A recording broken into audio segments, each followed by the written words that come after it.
It's Christmas Eve in snowy 18 London, England. In a small house at the edge of the town, there lived a lonely 7-year-old boy named Isaac. Isaac was a sad child with not a friend to his name. While most children were spending their time with families and eager looking forward to opening the presents that were placed with care beneath a beautiful decorated Christmas tree, little Isaac spent most of his holy nights alone in his cold, dusty attic room. Isaac's parents were very poor. His mother was a very strict girl of a woman who stayed at home and homeschooled Isaac. His father worked long hours down at the London harbour to support his family, although a large portion of his earnings went towards purchasing and consuming amounts of alcohol. At the end of his shift, sometimes he would come home drunk after being thrown out of every bar in London and shout at his beloved wife and Isaac's mother. Occasionally, it would escalate to violence, and he would beat her savagely. Then, when he was done, he forced himself onto her in a drunken sexual rage. It also happens this particular night was one of those occasions Isaac just remained quiet, quivering beneath his soiled bed sheets until the screams and loud bangs subsided. Once poor frightened Isaac was finally able to fall asleep. He dreamed of what it would be like to have a friend to play with, so maybe he could laugh and be happy like every other children in London. Luckily for little Isaac, this Christmas Eve marked a big chance for his loneliness caught in the attention of a guardian angel who then crafted a very special gift for the sad little London boy. As the sun rose on that Christmas morning, Isaac opened his eyes to find a strange wooden box sitting at the foot of his bed. With his eyes wide in awe, he stared at the colorful handcrafted box, wondering who had left it. He was not used to receiving gifts, especially toys. Little toys Isaac did have were ones he found abandoned in the streets or washed up in the gutters. Isaac scooted up to the foot of his bed in front of the mysterious box and picked up it with both hands. The box was beautifully painted in color styles, with carvings of happy clown faces on the side. There was a tag for a box that simply read "For Isaac." On the top of the box was an engraved text. Isaac squinted his eyes as he sounded it out. The words, "Laughing Jack in a box." He paused. Laughing Jack in a box? Isaac had heard of Jack in a Box, but never heard of Laughing Jack in a Box. His mind spun with curiosity as he guessed the box metal crank. Isaac turned and cranked and the song "Pop Goes the Weasel" chimed in rhythm with the crank's pervasion. As the song came to its climax, Isaac sang along with the final verse, "Pop Goes the Weasel." But nothing happened. Isaac let out a sigh as broken. He placed the box back down on the edge of his bed and suffered across the small, dusty room to his dresser, where he changed out of his soiled sleepwear and into his usually tattered clothes. Suddenly, Isaac heard a loud, rattling noise coming from his bed behind him. He spun around to witness the wooden box finally shaking, and then, without warning, at the top of the box swung open and a parade of colorful smokes and confetti blew out. Isaac rubbed his eyes in disbelief of what he was seeing. As the smoke cleared, there stood a tall, thin man, multicolored clown man, with bright colored hair and swirly rainbow-colored clown nose and feathery shoulders that sat atop his raging and colorful clown outfit. The technicolored clown spread his arms and excitedly announced, "Come one, come all, whether big or small, to see the best clown of them all, the one and only Laughing Jack in the Box." Isaac's eyes lit up. Who are you?" The cup honey stepped down of the bed with a happy grin, said, "I'm glad you asked. I'm Laughing Jack, your new friend for life. I'm magical. I never get tired of playing. I'm always at the accordion, and I adapt to and develop with your own changing personality. In other words, whatever you like, I like." Isaac looked up at the mysterious clown man. "We're friends," he stuttered. Jack looked at the boy with cocking an eyebrow. "Friends? We're best friends. I was especially created to be your not-so-imaginary friend, Isaac." Isaac jaw dropped. "You know my name?" Jack let out a whimsical laugh. "Of course I know your name. I know everything about you, so now that introductions are out of the way, how would you like to play a game of I Spy?" Isaac grinned from ear to ear. "Really? We can play games? I'd love to." He paused. I can't. I have to go downstairs to see my mother for homeschooling and chores." His smile faded into a look of disappointment.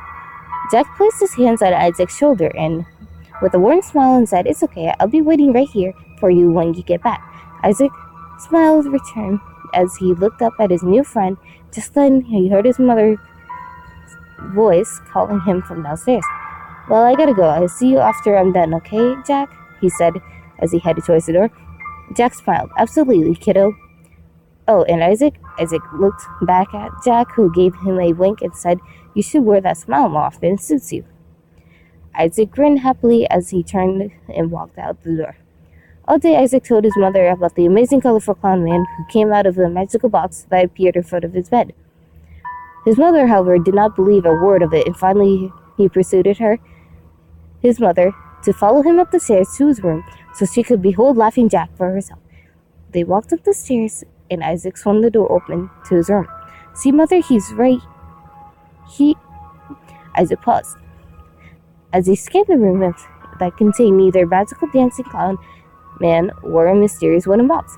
Isaac's mother was not amused. She gave Isaac a glare so menacing it made his knees weak and his stomach sick.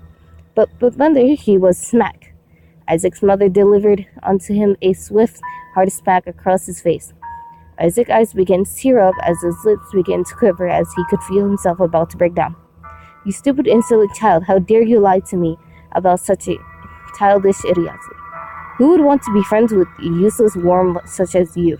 You shall remain in your room for the rest of the evening and shall receive no dinner. Now what do you say, you ungrateful wretch?" Isaac managed to swallow the nut in his throat in order to murmur a reply. "Thank you, ma'am." His mother glanced down at him for a moment before leaving the room in disgust. Isaac kneeled over it, burying his face in the side of his bed. Streams of tears ran down his cheeks as he began to weep. "What's wrong, kiddo?" a voice called out. Isaac looked over the edge of the bed, where Laughing Jack was now, suddenly sitting beside him. "Well, where were you?" Isaac murmured. Jack ran his hand through Isaac's hair to comfort him as he softly replied, "I was hiding. I can't let your parents see me. Otherwise, they won't let us play anymore." Isaac wiped the tears from his face. "Look, kiddo, I'm sorry I had to hide, but I'll make it up to you, because tonight we can play games and have tons of fun," Jack said, smiling.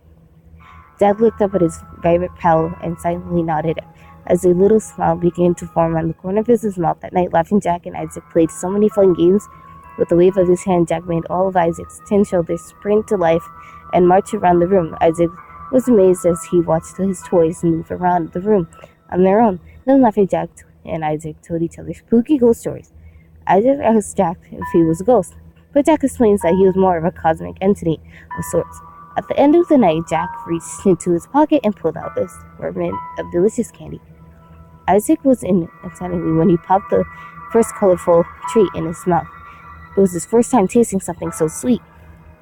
Isaac had so much fun and laughed so hard that night that things seemed to be finally looking up for little Isaac, at least until the incident that occurred 3 months later. It was a pleasant, sunny, warm day in London, which was a bit of rarity, so with the help of his certain not-so-imaginary friend, Isaac was able to finish his chores early and was allowed to go outside and play for a bit.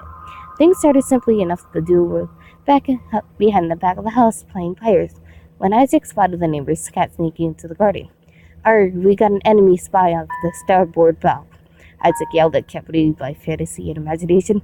"Ho ho, I'll get him, Captain Isaac." Excitement first made Jack in his best hearty pirate accent.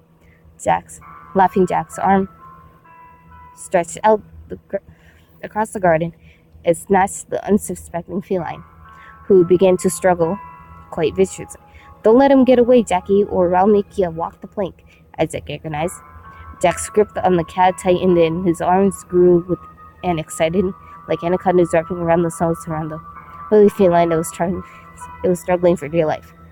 Jack's arms kept squeezing the animal, pressing the air out of his lungs. As the once dear house pet eyes began to budge out their sockets, there came a loud snap. Jack quickly released the creature from its grasp as his lifeless furry husk thud against the ground. There was such a silence that the two observed the cat, now twisted and mangled corpse. The silence was finally broken by an absurd laughter coming from Isaac. "Ha ha ha! I guess the cats really don't have 9 lives. Ha ha ha!" Isaac examined, nearly teary-eyed from laughter.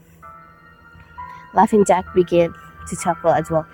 "Yeah, but wouldn't you get in trouble if your mother finds your neighbor's cat is dead in her garden?" Isaac's laughter quickly subsided. Oh no, you're right. I'll just throw it out and back into the neighbor's yard. Isaac panicked as he grabbed the nearby shovel and scooped up the broken cat before lobbing it over the fence into the neighbor's yard. They quickly went back inside and went up to Isaac's room. About an hour later, it came the ear-piercing squawk of Isaac's mother shrieking his name downstairs. Neither Jack or Isaac said a word as he crept down the stairs along to face whatever horrible fate was coming to him. Jack could hear much yelling from downstairs, but couldn't make out what was being said. As about 30 minutes, a teary-eyed Isaac ascended from the stairs back upstairs. Well, Jack asked nervously. Isaac stared at the ground as he spoke. I tried to tell her it was you who hurt the cat. She didn't believe me. Said you weren't real. Jack frowned, knowing this was all his fault. Isaac used to sleep to wipe away his tears. I'm being sent off to boarding school. I'm leaving tonight, and you can't come with me. Laughing Jack's face turned to shock. What? I can't come with you? Where will I go? Isaac said nothing and pointed over at the beautiful colored box where his friend had originalized. Back in there, but I won't be able to get out until Jack paused. Isaac looked up at his only friend with tears streaming down his face. Jack, I promise I'll come back for you as soon as I can. Jack looked at the box and then back at Isaac. And I'll be right here waiting for you, kiddo. Jack smiled as a single tear ran down his cheek. He walked over to the box. Within a puff of smoke, was tugged back into unbearable to be free and to once again open. That night, Isaac was sent off to boarding school. For the first time, Laughing Jack felt what it was like to be lonely. Even when trapped in his box, Jack was able to see things going on around, so every day he waited for his friend to return. Each day, the room grew older and duskier. Laughing Jack was one purpose was to be Isaac's best friend for life.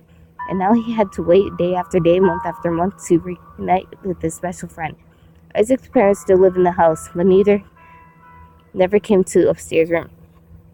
Building said they made their presence known when Jack would hear the fighting. Still, Jack's life became one of solitude, loneliness, and disappointment. As years went by, Jack's once bright colors began to fade into one of a blur of pitch black, void, and stark white emptiness, trapped all alone in entire of hopelessness. 13 years passed until the night Isaac's father came home, particularly drunk, and got into an argument with his wife.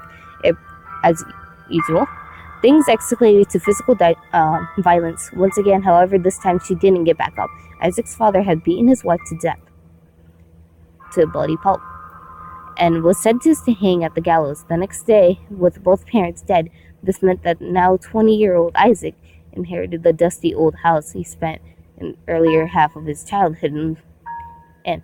Laughing Jack was quite surprised when he heard his old friend's footsteps walking up the stairs to the attic room for the first time in 13 years. However, it was not the real night Jack had hoped for. Isaac looked different. Not only he was older, but he also seemed to possess this odd green look on his face. It was no longer the hopeful and curious young boy Jack first met all those years ago. Jack was eagerly awaited for Isaac releasing him from the prison he had waited in for so many years.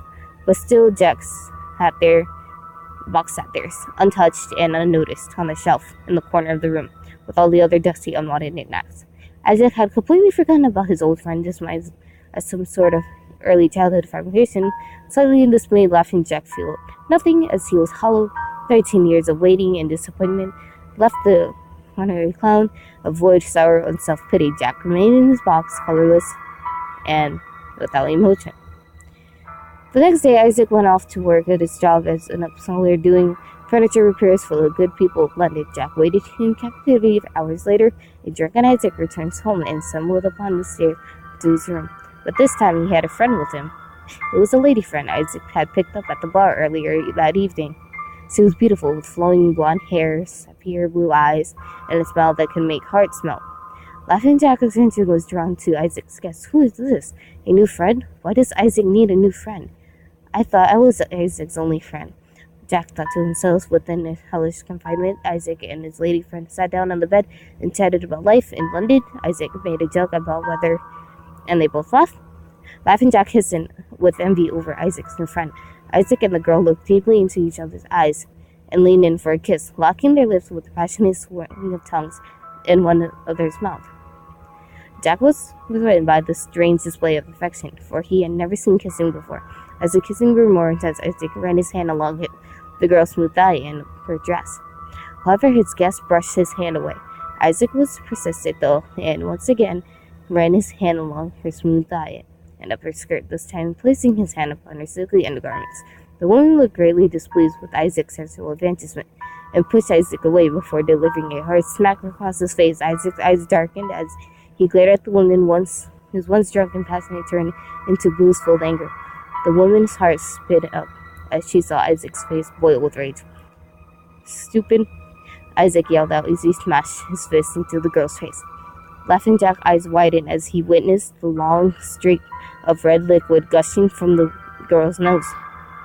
"What game is this?" he thought, his eyes averted to such violent sights. Isaac firmly clutched the girl's wrist with one hand as he tore her panties off with the other.